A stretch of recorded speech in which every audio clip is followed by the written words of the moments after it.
Movie शुरू होती है तो हमें ये सीन दिखाया जाता है कि समुंदर से कुछ अजीबोगरीब क्रिएचर्स निकलकर शहर की तरफ बढ़ रहे हैं और उन्हें पैरासाइट्स का नाम दिया गया है। फिर हम एक आदमी को देखते हैं जो कि अपने कमरे में सोया होता है और उनमें से एक पैरासाइट रेंगता रेंगता उसके कान के अंदर चला जाता है। वो आदमी बहुत तड़पता है और उसके बाद फिर से नॉर्मल होकर सो जाता है। अब हमें एक लड़का दिखाया जाता है जिसका नाम शिंची था। वो रात को अपने कमरे में हेडफोन्स लगाकर गाने सुन रहा होता है। वो पैरासाइट उसके कान में घुसने की कोशिश करता है लेकिन उसे घुसा ही नहीं जाता। अब वो उसके नाक के पास चला जाता है। शिंची को खारिश होती है तो वो समझता है कि वो एक कीड़ा है तो वो उसे पकड़कर दूर फेंक देता है। वो उसको मारने के लिए आगे बढ़ता है लेकिन तभी वो पैरासाइट उसके हाथ पर काट कर उसके हाथ के अंदर चला जाता है। तभी उसकी मॉम भी वहाँ पर आ जाती है तो वो उनसे कहता है कि देखें मेरे हाथ में कुछ चला गया है। और जब उसकी मॉम उसका हाथ देखती है तो वो बिल्कुल ठीक होता है। अब अगली सुबह हमें दिखाया जाता है कि शिंची नाश्ते की टेबल पर बैठा होता है तो उसे अपने हाथ में बहुत अजीब फील होता है।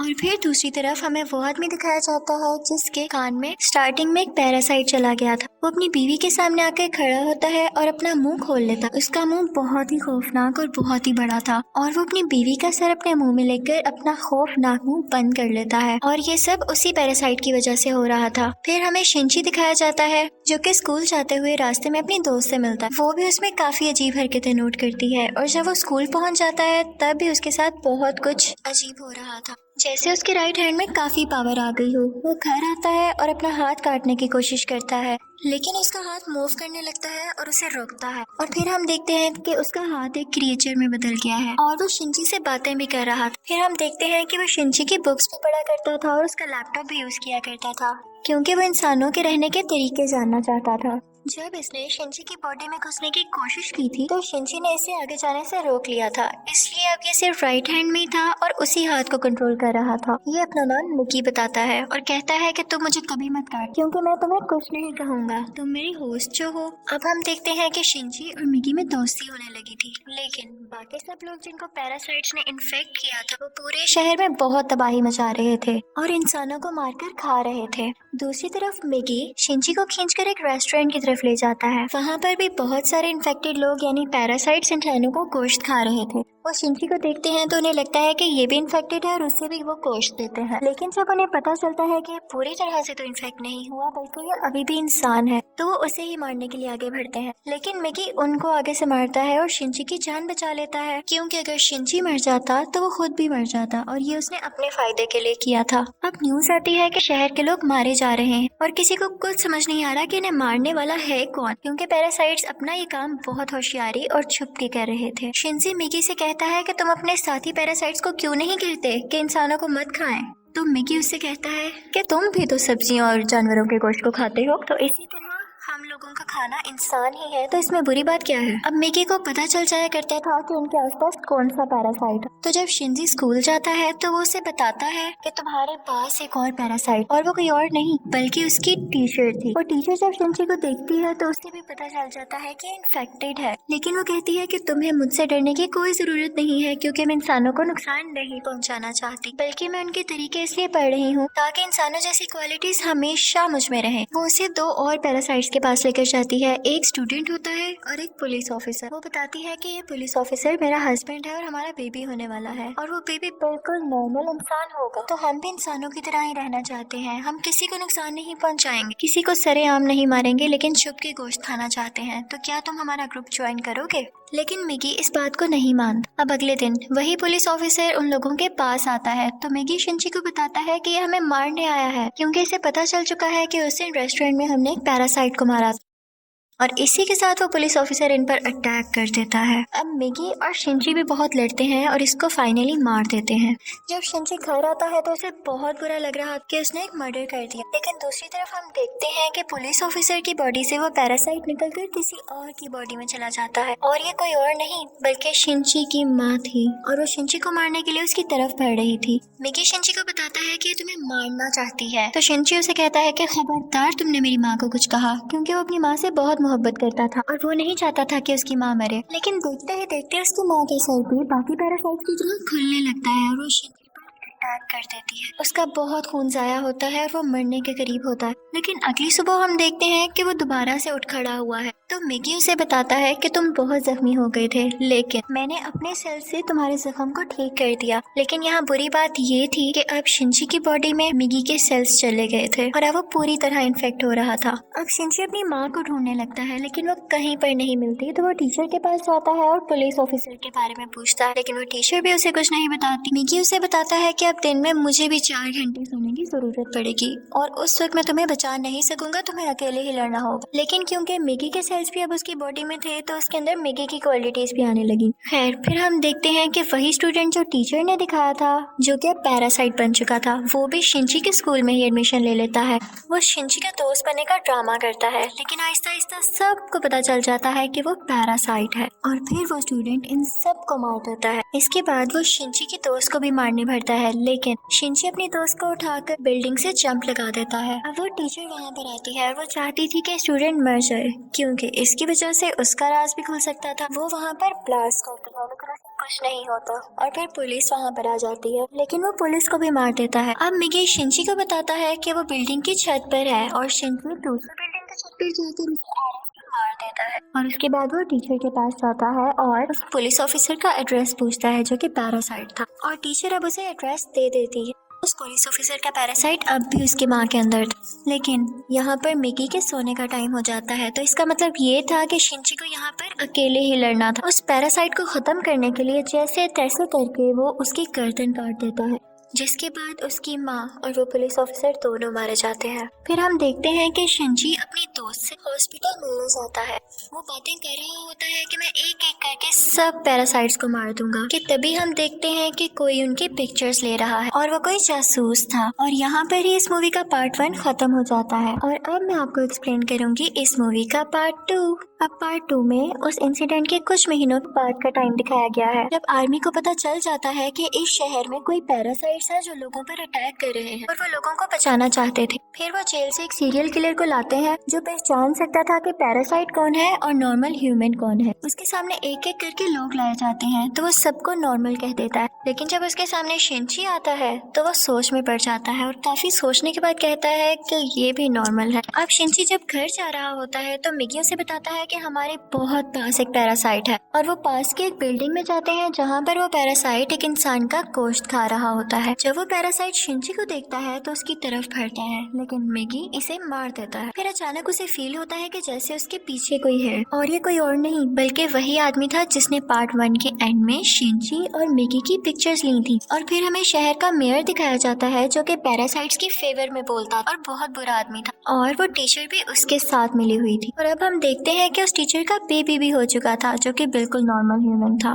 वो मेयर जान गया था कि शिंची पैरासाइट्स को मार रहा है, तो वो भी उसे मारना चाहता था, लेकिन टीचर उसे मना कर देती है। कहती है कि मिगी और शिंची आपस में जुड़े हुए हैं, तो मैं देखना चाहती हूँ ये कैसे एक साथ रहते हैं, और अगर तुम शिंची को मारोगे तो हमारा पैरासाइट मिगी भी मर जाएगा। और इसीलिए उसी ने शिंची के पीछे वो जासूस भेजा था ताकि उस पर नजर रख सके। शिंची एक दिन चल रहा होता है कि उसे फिर से फील होता है कि उसके पीछे कोई है। वो जासूस उसकी सारी बात सुनता है और उसे कहता है कि तुम्हें अपने बारे में पुलिस को बता देना चाहिए। तो शिंची उससे कहता है कि नहीं, पुलिस में भी बहुत सारे पैरासाइट्स भरे पड़े हैं। उसे यहाँ पता चल जाता है कि इस जासूस को टीचर ने उसके पीछे लगाया है। तो वो टीचर के पास जाता है और कहता है ये तुम सब क्या कर रहे हो, ये करना बंद क्यों नहीं कर देते हो। तो टीचर उससे कहती है तो तुम हमारे साथी पैरासाइट्स को क्यों मार रहे हो, वो सिर्फ अभी इंसानों को खाना सीख रहे हैं और कुछ देर बाद वो उनको मारना भी बंद कर देंगे।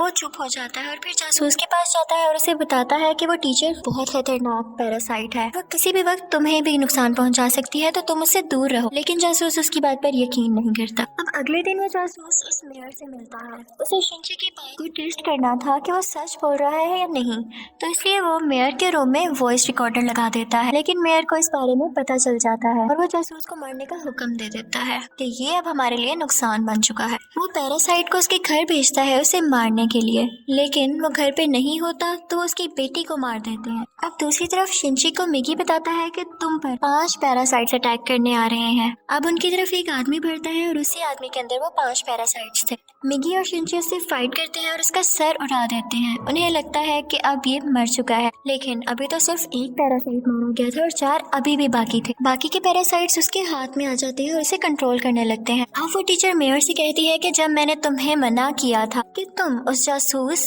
या शिंची को मारने के लिए पैरासाइट नहीं भिजवाओगे तो तुमने ऐसा क्यों किया। अब मेयर यहाँ पर नोट करता है कि उस टीचर के दिल में माँ बनने के बाद इंसानों वाले इमोशंस वापस आ रहे थे, तो इसे ये बात बिल्कुल अच्छी नहीं लगती। अब वो उस टीचर को मारने के लिए 3 पैरासाइट्स भेजता है, लेकिन चूंकि वो भी पैरासाइट थी तो उसको पता चल जाता है कि कोई उसे मारने आ रहा है और वो उनको पार्किंग में बुलाती है और उन तीनों से अकेले ही मुकाबला करके उन्हें मार देती है। लेकिन जब वो घर आती है तो वो देखती है कि उसका बच्चा वहाँ पर नहीं है और उसे एक नोट मिलता है जिस पर लिखा होता है कि तुम्हारा बच्चा मेरे पास है और ब्रिज पर मुझसे मिलने आओ। इनफैक्ट वो नोट उस जासूस का था। वो अपनी मरी हुई बेटी का बदला लेना चाहता था टीचर के इस बेबी को मारकर। वो टीचर घबराते हुए शिंची को भी अपने साथ वहाँ लेकर जाती है, तो शिंची उस जासूस को बताता है कि तुम्हें इसे मारकर कुछ नहीं मिलेगा क्योंकि ये बेबी एक नॉर्मल इंसान है। इसी दौरान आर्मी भी वहाँ पर आ जाती है और उन्हें पता चल जाता है कि मेयर ने अपनी बिल्डिंग के अंदर बहुत सारे पैरासाइट छुपाए हुए हैं। अब वो बिल्डिंग से एक एक करके लोगों को निकाल रहे थे और उनमें से जो पैरासाइट था वो उसको शूट करते जा रहे थे।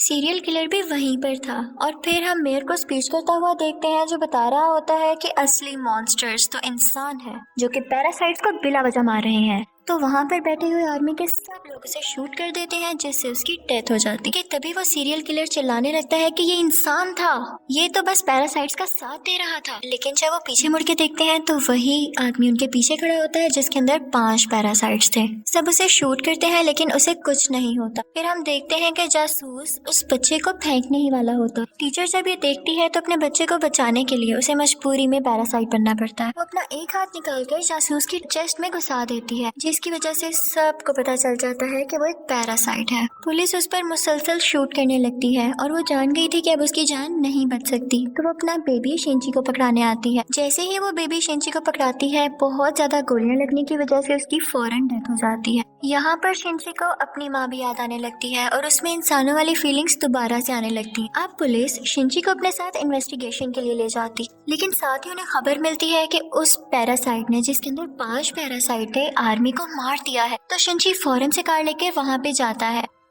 और वही पैरासाइट उसकी कार को रोककर उसका एक्सीडेंट कर देता है। अब वो जंगल में चला जाता है और मैगी से कहता है कि जब तक तुम मेरे साथ हो उसको पता चल जाएगा कि हम कहाँ हैं, तो तुम मुझसे अलहदा हो जाओ प्लीज। इसी के साथ वो पैरासाइट फौरन वहाँ आ जाता है और उन पर अटैक करने लगता है। अब क्योंकि शिंची और मैगी की काफी दोस्ती हो चुकी थी तो मैगी अपनी कुर्बानी दे देता है, यानी अपनी जान सेक्रीफाइस कर देता है, उसकी बॉडी से अलग हो जाता है और शिंची को वहाँ से भाग जाने का कहता है और मैगी को वो पैरासाइट मार देता है, जिस पर शिंची काफी उदास हो जाता है और फिर अपनी दोस्त के घर की तरफ जाता है। वो उसका बहुत ख्याल रखती है। वो लेटा होता है कि एकदम देखता है कि उसके बाजू में से मैगी का एक और हिस्सा ग्रो कर रहा है और ऐसा इसलिए हुआ क्योंकि जब मैगी ने अपने बॉडी सेल्स लेकर उसकी बॉडी को ठीक किया था तो मैगी के सेल्स भी तो उसकी बॉडी में आ गए थे, इसलिए वो चाहता तो दोबारा ग्रो कर सकता था। शिंची को फील हो गया था कि अब ये दोबारा आ रहा है तो उस पैरासाइट को दोबारा से पता चल जाएगा कि मैं कहाँ हूँ, तो अपनी दोस्त की जान बचाने के लिए उसको बाय कहकर वहाँ से चला जाता है। लेकिन जैसे वो बाहर जाता है तो वो पैरासाइट उसे पकड़ लेता है,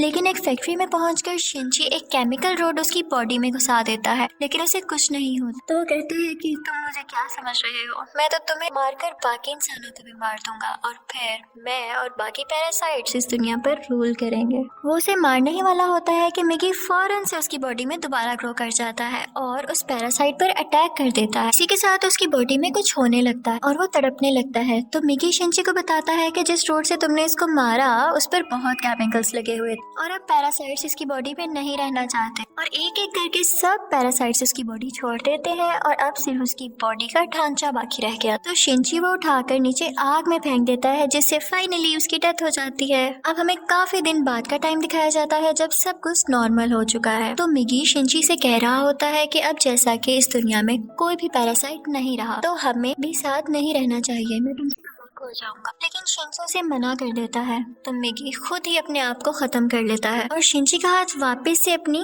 फॉर्म में आ जाता है, जिस पर वो काफी उदास हो जाता है और मैगी को मिस करने लगता है। अब हम देखते हैं कि काफी टाइम गुजर गया है और शिंची और उसकी दोस्त अच्छी जिंदगी गुजार रहे थे और वो उस टीचर के बेबी से भी मिलने जाया करते थे कि अचानक हम देखते हैं कि वो सीरियल किलर वापस आ गया था और वो शिंची के दोस्त को किडनैप कर लेता है वो उसके कान में कहता है कि असली मॉन्स्टर इंसान है, लेकिन शिंची की दोस्त उसे कहती है कि असली मॉन्स्टर तो तुम हो, तुम लोगों को मारते हो। तो इस बात पर वो सीरियल किलर उसको बिल्डिंग से नीचे धक्का दे देता है, लेकिन शिंची फौरन से जाता है और अपना हाथ लंबा करके उसे बचा लेता है। और यहाँ पर उसे फील होता है कि उसकी मदद यहाँ पर मिगी ने की है। और यहाँ पर मूवी फाइनली खत्म हो जाती है, यानी पार्ट 2 भी। Thank you for watching.